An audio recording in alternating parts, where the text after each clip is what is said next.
A millionaire kicked his son out of the house for helping a street girl. It seems absurd, doesn't it? But that's exactly what happened to Samuel, a boy with a huge heart, raised with all the luxuries that money could buy, but also with all the restrictions that his father's coldness imposed. Felipe Oliveira was a businessman known for his strictness, his severe rules, and above all his contempt for the poor. For him, compassion was synonymous with weakness and poverty, a character flaw. On that cloudy morning, Samuel left home, with a backpack on his back and a piece of bread hidden in his pocket. Days earlier, he had seen a girl huddled under the awning of the village bakery, her knees covered by a torn skirt and her eyes wide with hunger. Her name was Emily. She was 10 years old and had been living on the street since her mother disappeared and her father was arrested. Samuel couldn't get her out of his mind. At school, he could hardly pay attention. At home, he avoided eye contact with his father so as not to reveal the guilt that consumed him. The truth was, he just wanted to help. "Hide here, Emily, behind this eucalyptus fence," he whispered as he handed her the bread. "If anyone comes, get down, especially my father. If he sees you, it will be bad for both of us." The girl nodded with frightened eyes but hungry for hope. It was the first time in days that she had tasted anything other than puddle water. As she chewed slowly, savoring not only the food but also the kindness, Emily blurted out, "Why are you helping me? No one else does that because you're human. And hungry people need to eat," replied Samuel, with the simplicity of someone who still saw the world through the eyes of innocence. But innocence in that house had an expiration date, and it expired quickly. Minutes later, steady footsteps approached. Felipe Oliveira appeared in the garden with a stern face, a silent thunder approaching the storm. "Samuel, where's my coffee? Who were you talking to just now, huh?" shouted his father, noticing his son's uneasiness. The boy choked, but tried to hide it. Emily hid, her heart racing. "No one, Dad. I was just out here." Felipe found clues. A pink slipper, crumbs on the floor, and the recent smell of coffee. It didn't take him long to put the pieces together. "Are you hiding people here? Homeless people? I warned you, Samuel, this is not a shelter for vagrants." Samuel tried to explain, but it was in vain. His father's fury grew like a fire. "You know what you're going to do now. You're going to pack your things and get out of my house. Since you prefer the poor, go live with them." And so, with only a backpack on his back and a broken heart, Samuel was kicked out. For the first time, he not only felt alone, he was alone. And to think it all started with a gesture of kindness. Have you ever been judged for doing good? Tell us how you felt when you read this. Samuel walked aimlessly. His backpack weighed less than the guilt on his shoulders. The sun was beginning to set, painting the sky with shades of orange, but inside him everything was grey. He walked along the dirt road, his eyes red from crying and his heart heavy, trying to understand how everything had gone so wrong so quickly. He had only given her a piece of bread, that was all, and now he was alone in the world. "I knew this would happen," he muttered to himself, kicking stones along the way. But she was so hungry. When he least expected it, he heard footsteps behind him. It was Emily, panting, running barefoot in her dirty dress. She had left her hiding place as soon as she realized the boy wasn't coming back. "Samuel, wait," she shouted, panting. "Your father kicked you out because of me, didn't he?" He tried to smile, but his voice came out shaky. "He did. But it wasn't your fault. It was my choice." She lowered her eyes, ashamed, and then took his hand firmly. Even though she was younger at that moment, it was as if they had switched roles. She was protecting him with that gesture. "So now, we're going together. My shack isn't big, but there's a dry corner for you to sleep in." Samuel hesitated. "Will your father accept me?" "I don't know, but I'll talk to him. We'll figure something out." With no other choice, he climbed onto the back of the red bicycle, the only thing he had managed to take from home, and the two rode in silence along the road to the alleys of the slum where Emily lived. They passed narrow streets, makeshift houses made of wood and tin, children playing barefoot with punctured balls. It was a new world for Samuel, a world without bars, but with pains he had never imagined existed so close by. At the entrance to a simple shack, Emily shouted, "Dad! Dad! Look who's with me!" A tall man with stubble and tired eyes came out of the house, wiping his grease-stained hands. "What is it now, Emily?" "This is Samuel. He helped me." And his father kicked him out for it. The man looked the boy up and down. Then he fixed his eyes on Samuel's as if he wanted to see into his soul. "Is that true, boy?" "Yes, sir. I just gave your daughter some coffee and bread, and now I have nowhere to stay." There was a brief silence, heavy as lead. "Well, now you do. Until your father changes his mind, you'll live here with us.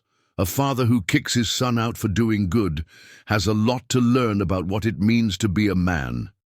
That sentence, spoken firmly and tenderly, was like a hug that Samuel hadn't received in a long time. For the first time that day, he felt that maybe, just maybe, he wasn't completely lost. Do you also believe that those who do good always find shelter?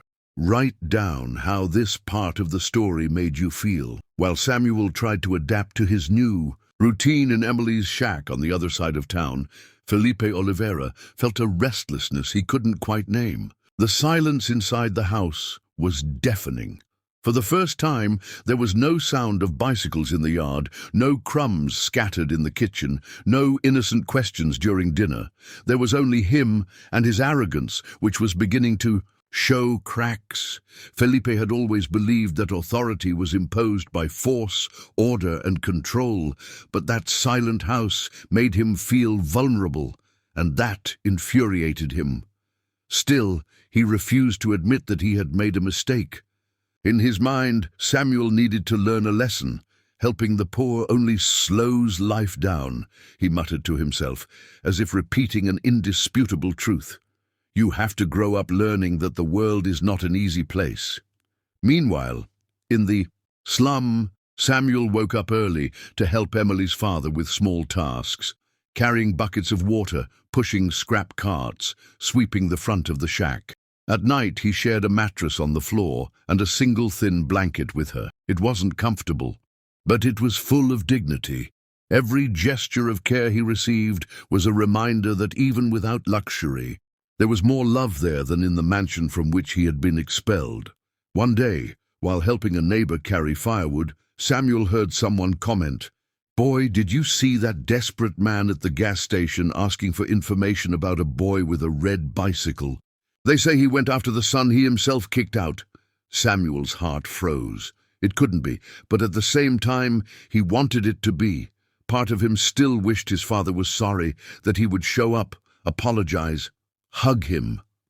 Hours later, Felipe actually arrived at the slum, sweaty, tired, with wrinkled clothes and a lost look in his eyes. The woman who greeted him at the entrance to the village did not hide her contempt. "No one here wants to know a man who kicks his good son out of the house. Go find another place to clear your conscience." Felipe lowered his head. For the first time, he felt as small as those he had always despised. Humiliated, he continued walking, calling his son's name in every alleyway. "Samuel, Samuel, where are you, my son?" Each step echoed his regret, and each silence was like a slap in the face. Until in the distance, he heard a familiar voice answer, "Dad!" Felipe turned and saw him. There he stood, his clothes dirty, his face sunburned, and a worn backpack on his back. Samuel was different, but his eyes were still the same, full of kindness, despite the pain. Have you ever been moved by unexpected reunions like this? If this excerpt touched your heart, tell me what else moved you. Felipe was paralyzed when he saw his son. The boy before him seemed more mature, more confident, perhaps even more of a man than he himself was. Samuel walked slowly toward his father, without running, without crying, but with tears in his eyes. "You really came?" the boy murmured. "I thought you were going to pretend I never existed." Felipe tried to respond, but his voice failed him. The pride that had been his armor for so many years was now a thorn in his side. He swallowed hard. I was wrong, son. I was too harsh. I was blind," he said, his eyes lowering as if to apologize even before the words came out. Samuel looked away, took a deep breath, and then said something Felipe didn't expect. "I don't want to go back to that house. At least not if it's to live the same way." The silence was heavy, but necessary. Felipe was devastated. He thought that apologizing would be enough, and everything would go back to normal. But now he realized that this boy was no longer the same. And neither could he be. He needed to change, not out of obligation, but out of love. "I didn't come here to force you into anything, Samuel," Felipe continued, his voice breaking. "I came because I realized I was a coward, a man who confused wealth with value and authority with cruelty. You are better than me, my son, and you taught me that." Samuel felt his chest tighten. He wanted to run and hug his father. But there was still pain. There were still open wounds. At that moment, Emily approached with her father at her side. The man crossed his arms, looking seriously at Felipe. "So now you recognize your mistake?" he asked. "Because here we live with little, but we live with dignity. Your son found love here, something he didn't have with you." Felipe nodded, with sincere humility in his eyes. "I just want a chance to do things differently. Not to erase the past, but to write a better future with him, if he lets me." Samuel hesitated, but deep down he was still a boy wanting a father's hug. He took a step forward, another. And finally, he threw his arms around Felipe's neck. There, in the middle of the slum, a father and son forgave each other. Clothes, bank accounts, and past mistakes no longer mattered. Only the present mattered. That moment when two broken hearts recognized each other and decided to start over. Do you believe it's always possible to start over, even when everything seems lost? If so, tell me what that moment awakened inside you. The following days weren't perfect, but they were sincere. For the first time in his life, Felipe understood that being a father went far beyond providing a roof over his head or a full plate of food. It meant listening, it meant welcoming, it meant walking together even when the path was narrow. Samuel returned home with his father, but not in the same way he left. He returned as someone who knew his own worth and who now carried something precious in his heart. The certainty that he had changed someone with his example. Felipe, for his part, began a transformation he could never have imagined. Did he renovate the house? Yes. But more importantly, he renovated his own heart. He made room to feel, to repent, to talk. Even the farm workers began to notice his new outlook, more human, more kind, more genuine. And, in a symbolic gesture, Felipe invited Emily and her father to have dinner with them. They all sat at the same table, a table that until recently only welcomed important people. That night, amid shy laughter and shared stories, a new bond was formed, not one of blood, but of respect, of affection. "Dad," said Samuel, his eyes shining, "I never wanted you to be perfect. I just wanted you to be my real father." Felipe held his son's hand on the table and replied, emotionally, "And today I understand what that means, my son. Thank you for not giving up on me, even when I sent you away." Outside, the sky was clear. The stars twinkled more brightly than ever. It was as if the entire universe was smiling at this new beginning. Samuel looked at Emily, who was smiling discreetly, and thought about how a simple gesture, a loaf of bread, a cup of coffee, an act of kindness, had changed his whole life. Sometimes miracles don't fall from the sky. They are born from the courage to do what is right, even when no one is watching. And it's impossible not to be moved by stories like this, which show that love, forgiveness, and humility are more valuable than any fortune. If this story touched you as it touched me, leave a comment below about what touched you the most, because sometimes sharing what we feel is also a form of healing. That was today's story. Drop the name of your city in the comments. I'd love to know where you're watching from. And if you haven't subscribed to the channel yet, now's the perfect time to do it. Don't forget to share this video with more people.